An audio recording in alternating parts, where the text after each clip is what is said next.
Okay, good afternoon. Good afternoon again. I'm Fanis Papathanassiou, journalist with the Public Television of Greece. I'm privileged to be here and to talk about the role of the United States in the region. A very important topic, a very interesting topic for all of us. And we are here to discuss a fundamental shift. The United States under the Trump administration that is more transactional, more selective, and perhaps less predictable. And what does it mean, this, for Iraq, for the Kurdistan region, and for the balance of power across the Middle East? I'm very happy because we are here with a good company, actually with three experts, very good experts, who know very well the region, very well the United States. So I'm very happy to have them. Mr. Peter Galbraith, former ambassador of the United States in Croatia, former UN Deputy Special Representative and long-time observer of Kurdish and Iraqi politics. Thank you for being with us, Mr. Galbraith. It's a pleasure having you. Mr. Davan Sadala, Deputy Minister of Foreign Relations of the Kurdistan Regional Government. Thank you very much for being with us. Thank you for inviting Mr. us. Sadala. And Dr. Bilal Bahab, President of the American University in Slemani. Thank you for joining us, Mr. Bilal. My pleasure. So, let's start with you, Mr. Galbraith, for an initial statement.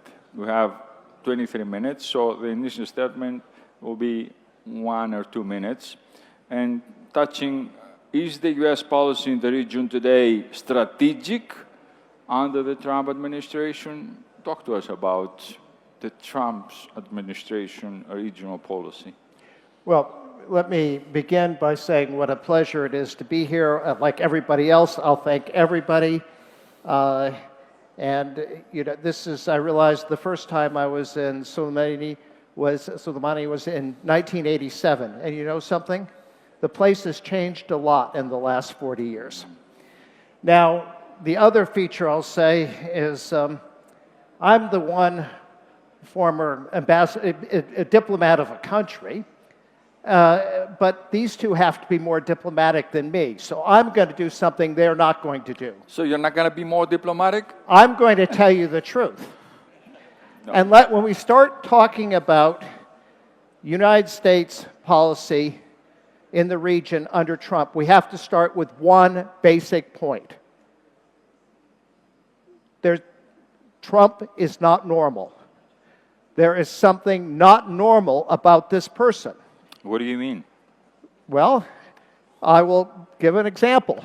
Who gets up in the middle of the night and texts the Prime Minister of Norway and says, because Norway didn't give me the Nobel Peace Prize, I'm going to attack Denmark? Who is it in a cabinet meeting announces that because Oman isn't doing exactly what it wants, Oman, which is a major American ally, I'm going to blow it up? And we all could go on with this. Prime Minister Davutoglu talked about having to watch TV because the positions change every 3 minutes. The challenge that the region faces is, what do you do about an American president who is showing clear signs of cognitive impairment? That is simply the reality. And incidentally, everybody knows this. The Republicans in the United States know this, but nobody wants to say anything. It's very much like the story of the Emperor's New Clothes. A children's story you may recall. The emperor, a new man, comes to make him clothes. He says they're invisible. And so he gets more articles of this invisible clothing. And all the courtiers say, "Oh, Your Majesty, that robe is magnificent. That one's magnificent." Until a little child says, "Why is that man naked?" That is the reality. Now, this is the problem you have then if you're in the region. Of how is it that you deal with it. Mr. Ambassador, as experienced diplomat, what is the abnormal thing about President Trump's policy in the region? Well, I want to give a second on how you deal with this, but I'll deal with the abnormal. Let's start with the war with Iran. You know, it's very hard to win a war if you don't know what it is you want to accomplish. Is the war intended to eliminate Iran's nuclear program, which was totally obliterated last June? Or is it to open the Strait of Hormuz, which was open the day before the war began? Or was it to cause regime change by eliminating the supreme leader and proclaiming that you had succeeded when you had replaced him with his even more hardline son? Now we have a negotiation. Well, it turns out it's really very hard to have a successful negotiation if you don't know what you want to accomplish in the negotiation. Is it the total elimination of Iran's enrichment facilities, or is it reopen the Strait of Hormuz and we'll talk about it later? At times he pulled out of the JCPOA, the Obama-era agreement, and now he appears to be talking about something that's much less. Again, this is not normal. And all the behavior I'm describing, I would take up the whole time to describe the abnormal behavior, but you all see it. Now, what do you do if you're in the region? Well, there are different strategies. This MBS, the Saudis, they've said that flattery works, and to some degree it does. The Qataris, bribery, give him a 747.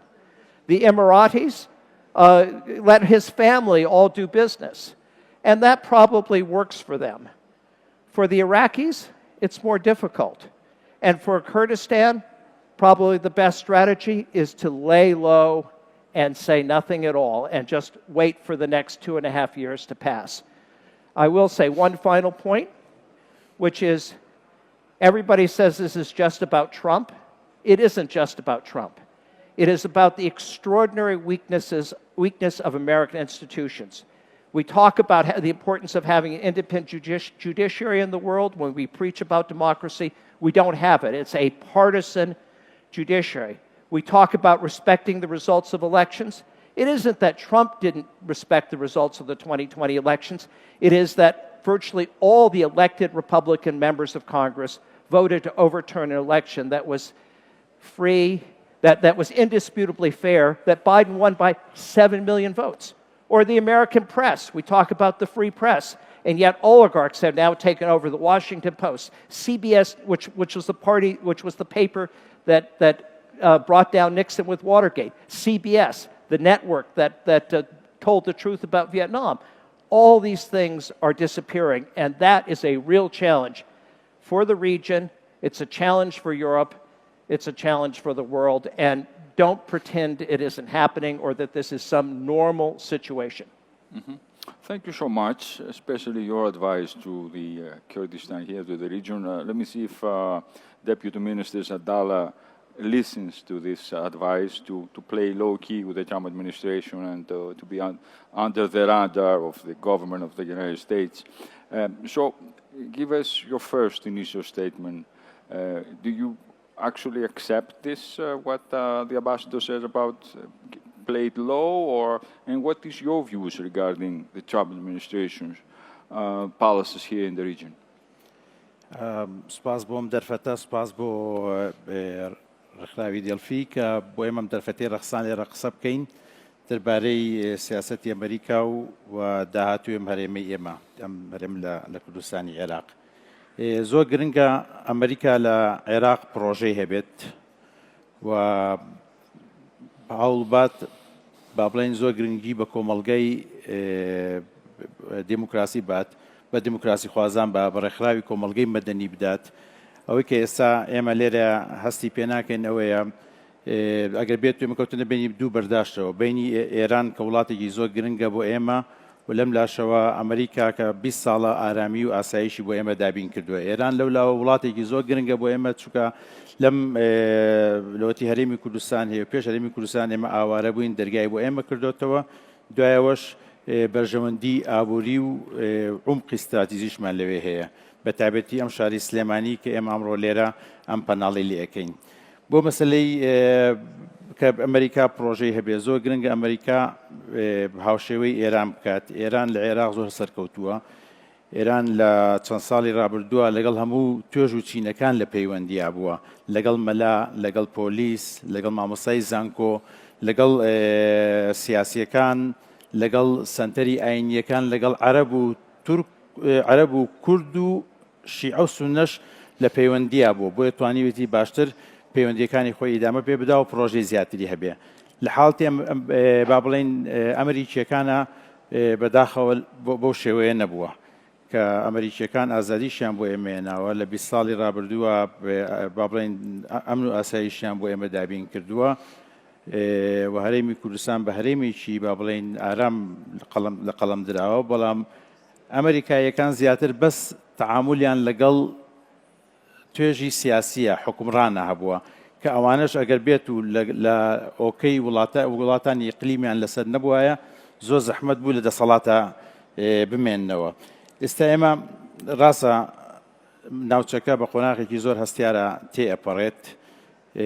ئەمریکا هاتووە لەم منتیقەیە هێزێکی زۆری هێناوە، شەڕێکی بەرپا کردووە، بەڵام ئەشتوانین بڵین هەمان شێوە لە ئەفغانستانیش ڕوویدا. لە ئەفغانستان هێزێکی زۆر هات، با بڵین وڵاتی ئەفغانستان ئازاد کرا، 20 دانە ساڵ حکم کرا، هەوڵدرا دیموکراسی بخێ سەر پێ، هەوڵدرا سەقامگیری بگەڕێتەوە بۆ وڵاتەکە، بەڵام 20 ساڵ جاری کەم چەنە تەسلیمی جەماعەتی ئەو پارێ سەرفکەوت لە سیمی تاڵیبان کرایەوە.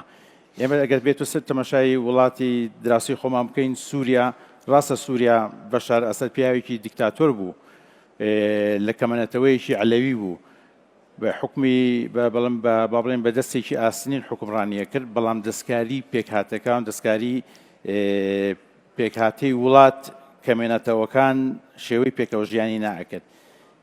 ئێمە لەم کاتەیە خەڵک ینی پاش ئەو هەموو ساڵێکە ئەو دوورخایەوە هیچ بەرنامەیەک نەبوو، کە بەرنامە نەبوو کابرایەک هات کە خۆی ناوی ئەحمەد شەرعە، هەموو شەرقی ئەوسەتی ڕاستڵەکان و دوایی ئێستا ئەم ئەحمەد شەرع هاتووە لە شەرقی ئەوسەت یا بڵێن لە سووریایە دەستکاری پێکهاتەکانەکە، دەستکاری پێکەوە ژیانەکە، شەریعی هێناوە کردوێتە بنەماکانی حکومڕانی. بۆیە ئەمەش جارێککە ئەبێتە هۆی ئەوەی کە کێشەی گەورە بۆ ئێمە دروستە بێت لە شەرقی ئەوسەت کە زۆربەی نەتەوەکان یا هەمومان ئێمە هەست بە ئارامی ناکەین، چکە واسەکەین بەدیل حازرن. یە وەختە تۆ ڕژێمێک لە ناوە بێ، ڕژێمێک ڕوخێنیت ئەوێ بەدیل حازێ بێت، ئەوێ پرۆژەت هەبێ. هەمان مۆزوع بۆ ئێرانیش ڕاستە، شەڕێک بەرپاکرا لە ئێران و ئەچەنە ئێران زۆر 6,000 ساڵە و مێژووی هەیە، حەزارەت هەیە، دام و دەستگا و دامەزراوە هەیە، زۆری فەرقە لەگەڵ عێراقا یا لەگەڵ با بڵێن سووریایە. بەڵام کە ئێمە هاتوین ئەمڕۆ شەڕێک یەخەی گرتوین، ئێمەش کەوتوینێتە ئەو بینەوە لە هەرێمی کوردستانە ئێرانە. ئێران وا بە ئاسانی گۆڕانکاری تیان ناکرێت. ئێران وڵات با بڵێن بۆتە هین هێزێکی هەرێمەیە بە قووەتە لەم منتیقەیە و تا ئێستاش ئێمە بەرچاومان ڕوون نییە دوای ڕوخانی و پرۆژەی ئەمریکا یا پرۆژەی غەرب بۆ ئەبێت چییە. لەم ناوانەیە ئەمریکا دەرکەوت کە تەنیایە، کە هاتووە بۆ ئەم شەڕە هاتووە گۆڕانکاری لە شەرقی ئەوسەد تا بکات.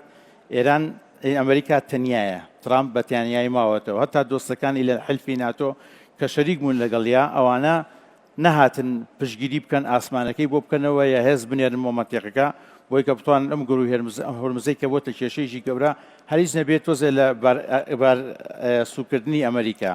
بۆیە ئەمریکا پێویستە لێرە ئێمە زیاتر دەرفەت بە دیبلۆماسیەت بدەین، ئەبێ پێویستە لێرە زیاتر دەرفەت بە سەرۆک ترامپ بدەین کە لێرە بە تەنیا بە جیانیش دنیای غەرب کە ئاسمانەکەیان بۆ نەکردووە لە ئەوروپا کە هیچ هێزیان بۆ نەنار بۆ هاوکاریکردنی بە بۆچوونی من لێرە دەرفەتی بدێتێ ئەو خۆی ئاشتێکە بکات، خۆی ئەو ڕێکەوتنە بکات لە بینی ئێران و ئەمریکایە.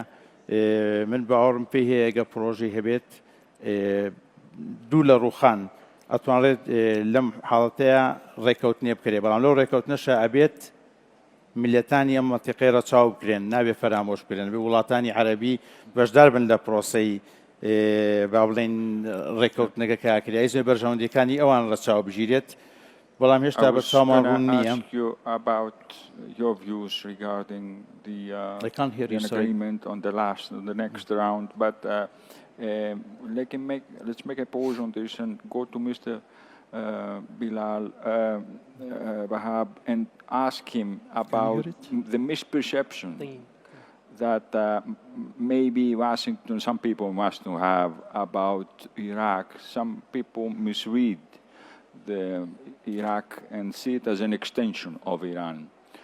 To what extent this damages the profile of Iraq and the region, and do you think this misread is disrupting and is real? Well, first of all, welcome back to Slemani. I welcome Delphi, and I'm glad that we're managing to do this. It's fantastic to see you. Before I address your question, the previous comments that I heard from Kagdaban and from Peter reminds me of something that Lee Kuan Yew, the ever-wise president and founder of today's Singapore, said. He said, when elephants fight, the grass suffers. Ironically, when elephants make love, the grass still suffers. What a small country. If we talk about KRG, it's even smaller. So we don't have the luxury of, like beggars are not choosers. We gotta throw everything we have at it. We don't have the choice of just putting forward our politics or only putting forward our stories. And what is the main obstacle towards The main obstacle from Washington, and I was just there about 2 weeks ago, is, and this is chronicle, but I think under the Trump administration it's even more pronounced, that Iraq and the KRG are seen almost exclusively through the lens of Iran, through the prism of Iran. And for an administration that is transactional, has no patience for nuances, doesn't like stories, and to be Iran-focused, then the challenge for Iraq, for the Iraqi government, and for the Kurdish government is how do you adapt? And more important than adapt is where do you find your agency? Because it cannot be in a constant state of reaction. Adaptation and reaction are two separate things. So we need to find, and again, as a country and as a people, we need to find our agency and find what is best for the country, what's best for the region, and then agree on that. The problem with Iraq's political dysfunction is we cannot seem to agree on anything. If political dysfunction were, you've heard me say this before, if political dysfunction were an art form, then Iraq would be a Picasso. So while the war happens, then we still hear all the bickering, it takes so long to form an Iraqi government, we still don't have a KRG government, and you would think that a war would be sharpening the minds and focusing the purpose. The Iran focus, I think, is one problem with today's Washington approach. The other is the state-centric, the government-centric approach, as if Iraq and the KRG are just made of political leaders and state actors. What they miss is what Prime Minister Petkov mentioned, is the 2%. It's the people, it's the civil society, the universities, the entrepreneurs, the CEOs. Actually, Iraq is women. Kurdistan is women who are very active. And I was not super happy to see that some of the panels, including this one, doesn't have any women. We need greater women voices. So to see Iraq only through Iran's prism and the government prism, and to ignore civil society, the entrepreneurs, that 2%, I think is a missed opportunity. And I'm glad that AUIS, the university where I have the honor of serving, we are investing in that 2%. We are in the business of promoting the 2%. And our message to the government, both here in Washington, is how can you invest in that 2%? Because as I mentioned earlier, we don't have the luxury of being very selective. We're small, we're the grass, and we're going to suffer regardless. So we have to throw everything at it. We have to use our soft power. We have to use our hard power. We have to use our story and our history. But yes, we also need to adapt. I think what Peter mentioned, that's the other Picasso in Washington, today's political dysfunction. But we don't have a choice. We're not choosers. So adaptation, as Kagdaban mentioned, is not a choice. It's a must. But for us to adapt, we have to have those institutions that decide and define national interest and play arbiter between the political disputes. And this is where political dysfunction in Iraq and the weakness of institutions is not just a nuisance, it's not just a discomfort. I think it becomes a matter of national security and survival. Thank you, Bilal. Now, we have only 4.5 minutes. Peter, you have spoken about repeated Kurdish setbacks. What is the key lesson Kurdish should draw from its history with Washington? I want your comment, and I want of the other two speakers' comment as well about what's the right policy, because you mentioned this. I have to, though, commend Bilal for his courage heading an American university and still advocating for DEI. Inside joke, I guess. One other comment before I turn to this. One of the things when you're here with all the experts, foreign policy experts, we have all these foreign policy terms. We're discussing the policy as if it was transactional or using deterrence. That's not what's going on. And if you cannot grasp that this is not about any rational policy behavior or approach, then you're missing what's going on. Now, coming to Kurdistan. First, I think the Kurdish leadership, both the Iraqi Kurds and the Iranian Kurds, were very smart to not go into Iran. And Bafel Talabani actually... What made them, Mr. Ambassador, think different at this point? They actually know something about history, which is what the Americans who are trying to get them to do this don't. There is a 51-year history of the United States encouraging the Kurds to participate in its military ventures and then betraying them. 75, Henry Kissinger and the Algiers Accord. 2017, Donald Trump allowing Qasem Soleimani and Abu Mahdi Muhandis, who had been convicted of blowing up an American embassy, to use American Abrams tanks to attack Kirkuk. Donald Trump allowed that. And then, in 2019, giving Erdogan a green light to attack the Syrian Kurds weeks after they had been troops on the ground to defeat the Islamic State. And again in 2026. So they aren't stupid. They see there, they know that they cannot rely on the United States, and particularly not on Donald Trump. And with the story in Syria, if I'm going to give them a little bit of advice, stop listening to Tom Barrack. There's no negotiated deal between the Rojava, the Syrian Kurds, and Shara. The only way that the Kurdish rights in Syria are going to be protected, and that's also true for the Alawites, the Druze, the Christians, and secular Syrians, which are the majority, is to have the Constitution of Syria written by an elected constituent assembly. Just do the math. 35% of Syria are Druze, Kurds, Alawites, Christians. Of the 65% or 60% that are Sunni, many are secular. You will not get an Islamist state if you have an elected constituent assembly write the Constitution. But Trump and Barrack, they don't understand that. They're trying to cut a deal with Shara. Mm-hmm. Thank you so much. We have only 1 minute. Minister Sadala, how difficult is to balance, to take this decision, not to accept the call of the United States to play a role in Iran, and to balance this? How difficult was that decision for you guys? من پیشتر باسیام کرد که اما امریکا آزادی بو اما هنا و پیشی 20 سالک 23 سالک وەلامان کاتشا وڵاتی ئێران وڵاتێکی دراوسەی زۆر گرنگە بەڵام لەمان کاتشا زۆر ئاڵۆزە ئێمە کە وەختێ شەڕ دەستی پێکرد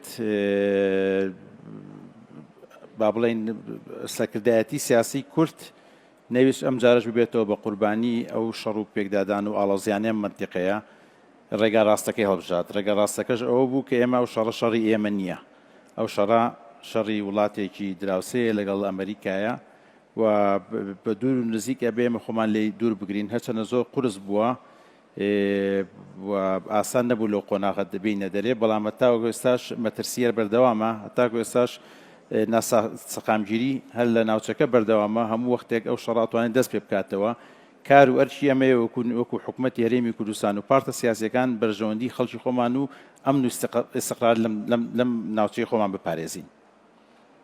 Thank you, Mr. Minister.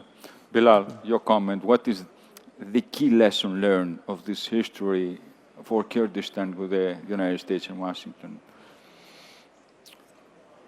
I think Iraq and Kurdistan's greatest asset is not the oil, it's human capital.